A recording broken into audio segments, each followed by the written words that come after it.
अच्छा देखो, height and distance का क्वेश्चन है हमारा ये, ठीक है, हाइट एंड डिस्टेंस का क्वेश्चन है। और क्वेश्चन नंबर 49 जो वर्कशीट में तुम लोगों को देखी उसमें क्वेश्चन नंबर 49 है, ठीक है। कितने लोगों से हो गया था क्वेश्चन नंबर 49?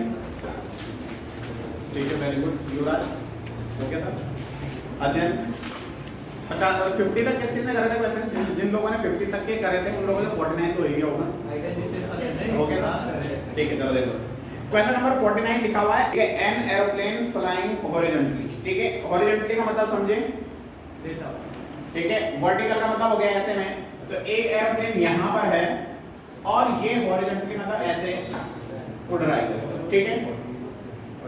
मैंने तुम लोगों को एक चीज बताया था कि एंगल कैसे निकालना है हम लोगों ने।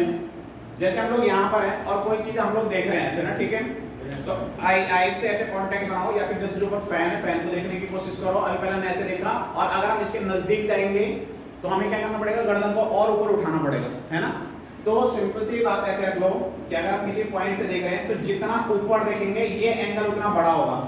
अगर हम जितना यहाँ नीचे देखने की कोशिश करेंगे तो ये वाला एंगल उतना छोटा रहेगा, है ना, ठीक है। तो दो चीज का ध्यान रखना है कि अगर हम दूर देखेंगे, ठीक है, मतलब ऊंचा देखेंगे ज्यादा ऊंचा तो एंगल बड़ा आएगा और नीचे देखेंगे तो एंगल छोटा आएगा। एक और चीज समझ लेते हैं ऐसे ही, अगर एक पॉइंट यहाँ पर है मान लो सपोज, और एक पॉइंट यहाँ पर है और यहाँ से देख रहे हैं तो हमने यहाँ पर देखा एक ये एंगल बना और एक ये एंगल बना। कौन सा वाला एंगल छोटा होगा, कौन सा वाला बड़ा होगा?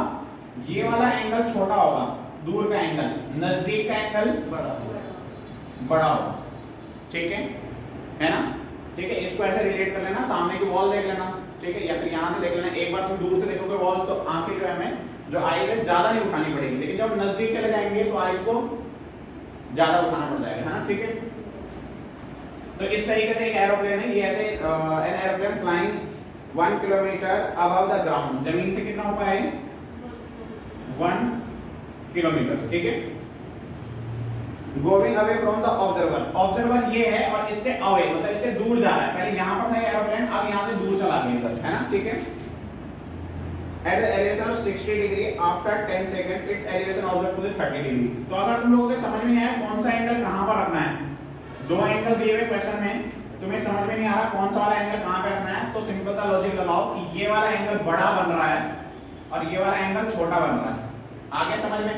तो दो एंगल हम लोगों को क्वेश्चन में दे रखे हैं, एक 30 डिग्री है, एक 60 डिग्री है। तो बिना देखे वैसे ही लगा लो, यहाँ पे 30 डिग्री आएगा, यहाँ पे 60 डिग्री आएगा, ये पूरा एंगल। आगे समझ में? ये 1 किलोमीटर बोल रखा है, तो किलोमीटर को अगर हम मीटर में बदलना चाहें तो कितना आएगा हमारा? 1000 मीटर। तो ये ऐसे सेम हाइट को उड़ रहा है, तो इसका मतलब ये वाली हाइट भी कितनी होगी? 1000 मीटर। यहाँ तक समझ में आया? और यहाँ से लेके यहाँ तक पहुंचने में कितना टाइम लगा इसे? 10 सेकंड। कितना टाइम लगा? 10 सेकंड, ठीक है। अगर यहाँ से यहाँ तक पहुंचने में 10 सेकंड लग रहा है, इसका मतलब यहाँ से यहाँ पहुंचने में भी 10 सेकंड ही लगा होगा, सेम ही तो है ये। समझ गए कि नहीं समझे? ठीक है। और हमें क्या निकालना है इसके बाद? हम लोगों को पूछा हुआ है find the uniform speed of aeroplane, ठीक है। हम लोगों को स्पीड निकालने को बोला हुआ है। क्या निकालने को बोल रखा है? स्पीड निकालने को बोल रखा है, ठीक है। तो देख लेते हैं पहले, ये छोटा ये ट्राइंगल का नाम रख लेते हैं, A B C D E, रख लिया हमने A B C D E. पहले इस वाले ट्राइंगल को देख लो, triangle A C D, triangle A C D, इसमें क्या लगेगा हमारा? ये बेस है, ये परपेंडिकुलर है। तो मैंने बताया था तुम्हें पीवीपी अपॉन एचएचवी, बताया था तुम्हें, ठीक है। पीवीपी अपॉन एचएचवी क्या था याद करने का तरीका? पाकिस्तान भूखा प्यासा, हिंदुस्तान हरा भरा, है ना, ठीक है। तो अब हमने देखा कि हमारे पास क्या गिवन है, एक तो बेस और दूसरा परपेंडिकुलर। बेस और परपेंडिकुलर गिवन है, तो बेस और परपेंडिकुलर कहां पर है? यहां पर है। तो यहां पे था sin cos tan, तो tan में क्या बन गया हमारा? Perpendicular upon base. तो परपेंडिकुलर की जगह पे रख लो, परपेंडिकुलर ये है, ठीक है, 1000, और बेस की जगह पे ये पूरा है, ठीक है, बेस की जगह पे ये पूरा है। तो इस पूरे को हम क्या लिख सकते हैं? AC और tan थीटा, थीटा कितना दे रखा हम लोगों को? 30। tan 30 की वैल्यू कितनी होती है?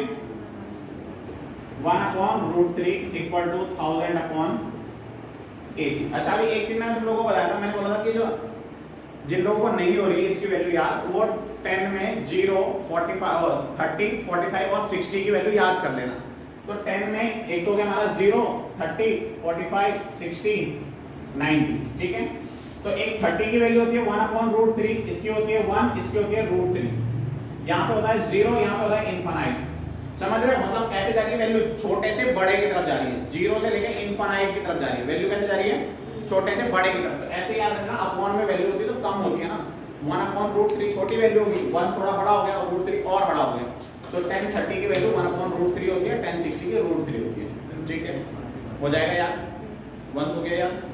ठीक है, तो यहाँ पे रख दिया हमने। तो AC इक्वल टू कितना आ गया, AC इक्वल टू आ गया हमारा 1000√3 आ गया 1000√3।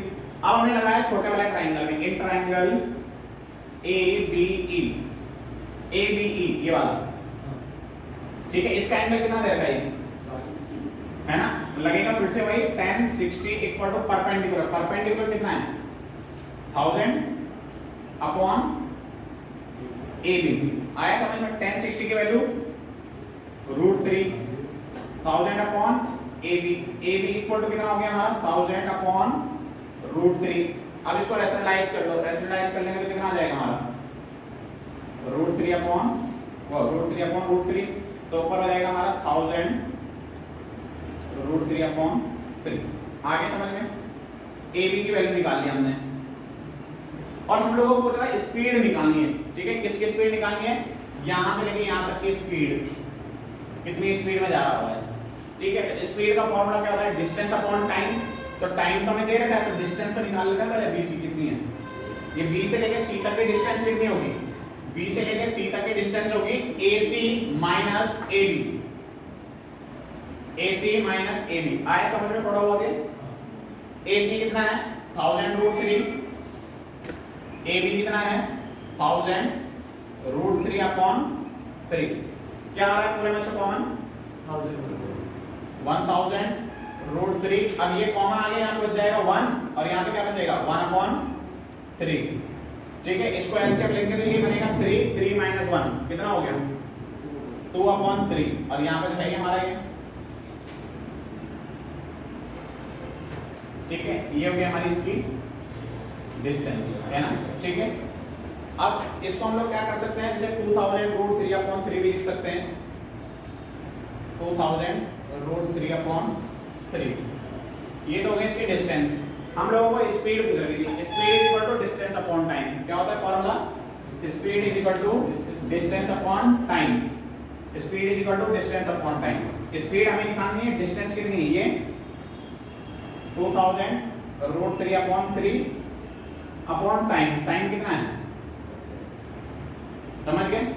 ठीक है, इसको 0 से 0 काट दो, कितना हो गया 200√3/3। ये हो गई इसकी स्पीड। ये क्या होगी मीटर पर सेकंड, क्यों, क्योंकि हमने मीटर में कन्वर्ट कर रखा था और ये सेकंड में था। इतनी हो गई इसकी स्पीड।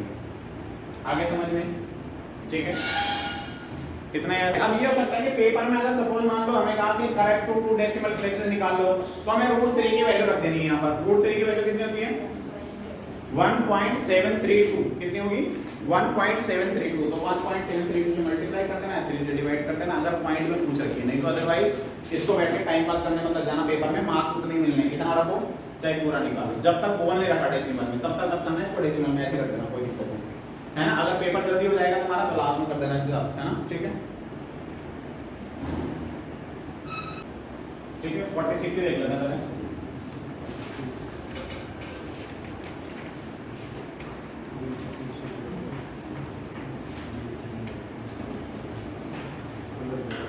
ठीक है, इससे पहले थोड़ा सा देख लो जरा, ट्रिग्नोमेट्री का है हाइट एंड डिस्टेंस। तो एक बार पहले फॉर्मूले तुम लोगों को रिवाइज करा लेता हूं ताकि तुम लोग फटाफट समझ पाओगे क्या है हमारा। देखो ये सीक्वेंस मैंने बताया था, इसको रखना तुम sin cos tan cot sec cosec। ठीक है, sin cos tan cot sec cosec। अब यहाँ पे होता है 0 30 45 60 और 90।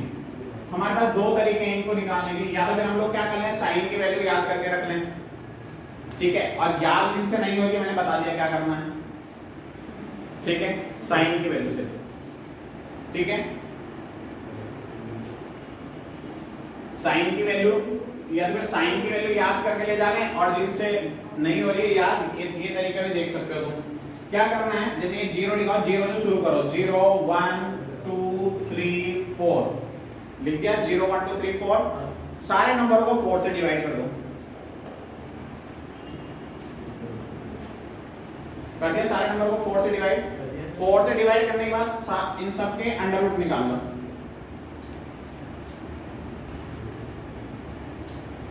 0 डिवाइड बाय 4 कितना होगा 0, और 0 का अंडर रूट भी 1/4। 1 का अंडर रूट होता है 1, 4 का होता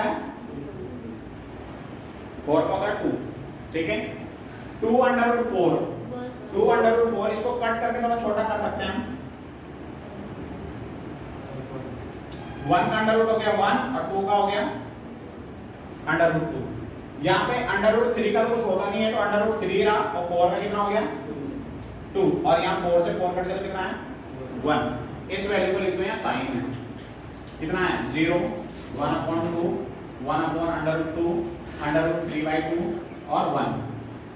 वैसे बहुत आसान है, 2-3 बार लिखोगे नहीं इसको तो वैसे ही याद हो जाएगा, इतना ये सरदर्द करने की जरूरत नहीं पड़ेगी हमें, डायरेक्ट इसको कर लो, मतलब एक लाइन बन गई। ठीक है, cos के लिए क्या करना है, इसी लाइन को उल्टा लिख दो, 1/3/2, 1/√2, 1/2 और 0। आ गया समझ में? ठीक है, तो साइन और cos पता चल गया हम लोगों को।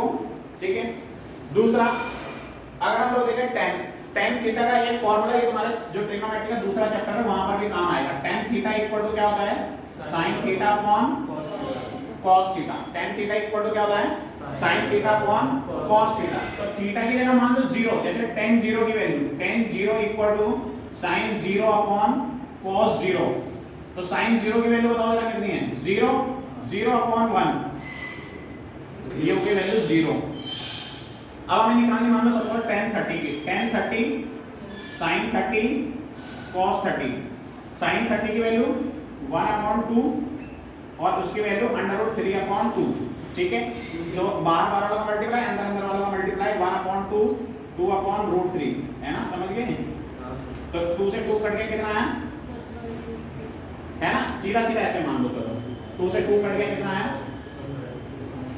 यहाँ पर भी ऐसे सीधा डायरेक्ट मान लो, इससे ये कट गया कितना है, यहाँ पर भी ऐसे मान लो, नीचे 2 से 2 कट गया और कितना है, और 1/0। किसी भी नंबर को 0 से डिवाइड करेंगे तो आंसर इनफाइनाइट आएगा, चाहे कैलकुलेटर में दबा के देख लेना। ठीक है, ठीक है ना, बहुत सारे का कैलकुलेटर एरर दिखा देगा, मतलब इनफाइनाइट। ठीक है, अगले में क्या करना है, कोड में इस वाली वैल्यू को उल्टा लिख दो। ये पहले इधर आ गया, √3 इधर, 1 इधर, 1/√3 इधर, 0 इधर। आगे समझ में?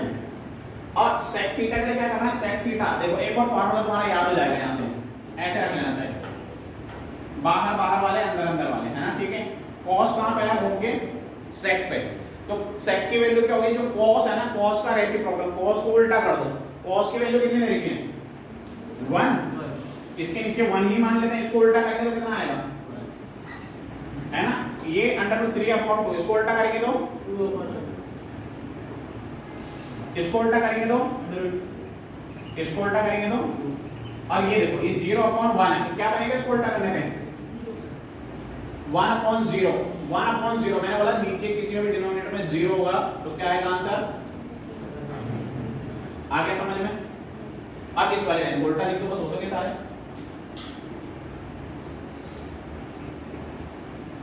हो गए सारे।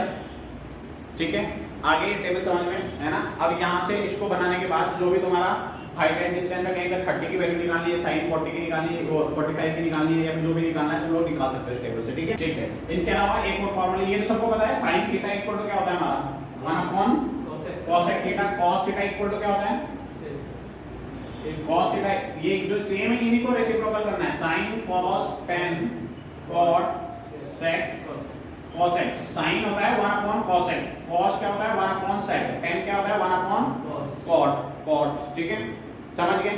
और एक और होता है tan sin/cos, और cot क्या होता है cos/sin। ठीक है, समझ गए?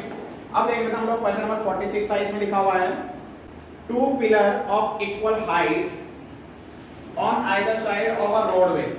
ऐसे हमने एक रोड बना दी और 2 पिलर है, एक इस तरफ है और एक इस तरफ है। ठीक है, और दोनों का क्या लिखा हुआ है 2 पिलर ऑफ इक्वल हाइट, मतलब इसके हाइट अगर h है तो इसके हाइट भी कितनी है h है, समझ गए?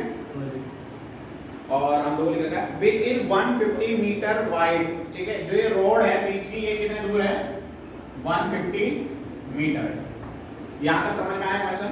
ठीक है, मेन डायग्राम बनाना हर क्वेश्चन में पहले जिनमें पॉसिबल है, डायग्राम बन जाएगा तो आधा क्वेश्चन तो वैसे ही सॉल्व हो जाता है तुम्हारा। ठीक है, at a point in the roadway between the pillar, in pillar के बीच में कहीं पर भी एक पॉइंट है और यहां से इनके टॉप को देख रहे हैं हम लोग, तो एक तरफ एंगल बन रहा है 60 और एक तरफ बन रहा है 30। ठीक है, तो अगर ये वाला जो पॉइंट है थोड़ा इस वाले पिलर के तरफ ज्यादा नजदीक है तो गर्दन को ज्यादा ऊंचा उठाना पड़ेगा, इसका मतलब ये वाला एंगल ज्यादा बड़ा बनेगा। तो ये बना दिया हमने 60 और ये बना दिया 30। वैसे इस क्वेश्चन में कुछ फर्क नहीं पड़ेगा, कहीं पर भी 30 तो कहीं पर भी 60 तो कुछ है ना। ठीक है, और हमें निकालना है हाइट ऑफ द पिलर। ठीक है, क्या निकालना है? Height of the pillar. तो अब ये टोटल डिस्टेंस देखिए, यहां से लेके यहां तक 150, तो मैंने मान लिया कि ये डिस्टेंस कितनी है x और ये वाली कितनी है, आगे समझ में कि नहीं आया? ये मैंने मान लिया a b c d e। ठीक है, दो ट्राइंगल बन गए, दोनों में ट्रिग्नोमेट्री के फॉर्मूला लगा लेंगे, आंसर आ जाएगा तुरंत। ठीक है, triangle a b c, triangle a b c में लगाया तो 10 30, इस वाले की बात कर रहा हूं, 10 30 equal to perpendicular upon base, तो परपेंडिकुलर की जगह पे h और बेस की जगह पे 150 माइनस x। पेपर में तुम लोगों ने पूरा लिखना है ये पहले, A B upon B C और तब जाके ये स्टेप लिखना है। ठीक है, अभी तो मैं डायरेक्ट बता रहा हूं तुम लोगों को। 10 30 की वैल्यू आई 1 अपॉन √3, h इक्वल टू कितना हो जाएगा 1 अपॉन √3 150 माइनस x। यहां तक समझ में आया कि नहीं आया? तो इधर लेके इसको सिर्फ h को अकेला बचाया। क्यों बचाया हमने h को अकेला? क्योंकि अभी हम इस वाले ट्रायंगल में लगा रहे हैं, बाद में दूसरे वाले ट्रायंगल में लगाएंगे, दोनों ट्रायंगल में h कॉमन है, क्योंकि h की वैल्यू सेम है, तो फिर दोनों वैल्यू को इक्वेट कर देंगे, एक दूसरे के बराबर रख लेंगे हम लोग। ठीक है, ऐसे देखा हमने दूसरा triangle, triangle CDE, in triangle CDE में देखा हमने कितना है हमारा 10 60 equal to perpendicular upon base, तो परपेंडिकुलर हो गया h और बेस कितना हो गया हमारा x। ठीक है, इस वाले ट्रायंगल की बात कर रहे हैं। तो 10 60 की वैल्यू बताई थी तुम्हें √3h और ये x जो अपॉन का है इधर आ जाएगा, ये वाला x इधर आ गया। आया समझ में? अब क्या करा, ये इक्वेशन नंबर 1 है, यहाँ पे h की वैल्यू ये है, इक्वेशन नंबर 2 है, यहाँ पे h की वैल्यू ये है। दोनों का अगर हम लोग देखें तो राइट हैंड साइड सेम है, राइट साइड की वैल्यू सेम है तो ऑटोमेटिकली लेफ्ट साइड की वैल्यू भी सेम ही रहेगी। तो दोनों इक्वेशनों को कंपेयर करेंगे तो इस पूरे को इसके बराबर रख सकते हैं, 1 upon √3 150 minus x equal to x √3। आया समझ में? ये वाला h और ये वाला h, इन दोनों वैल्यू को बराबर रख दिया, तो √3 इधर गया, कितना आ गया 3x और यहाँ पे क्या बच गया 150 माइनस x। यहाँ तक समझ में आया? x यहाँ माइनस में दूसरी तरफ ले जाओगे कितना बनेगा 153x और ये कितना बन जाएगा इधर जाके 4x, माइनस का ना प्लस का हो जाएगा, तो 150 इक्वल टू 4x, तो x इक्वल टू कितना आ जाएगा 150 अपॉन 4। कटिंग कर लो इसकी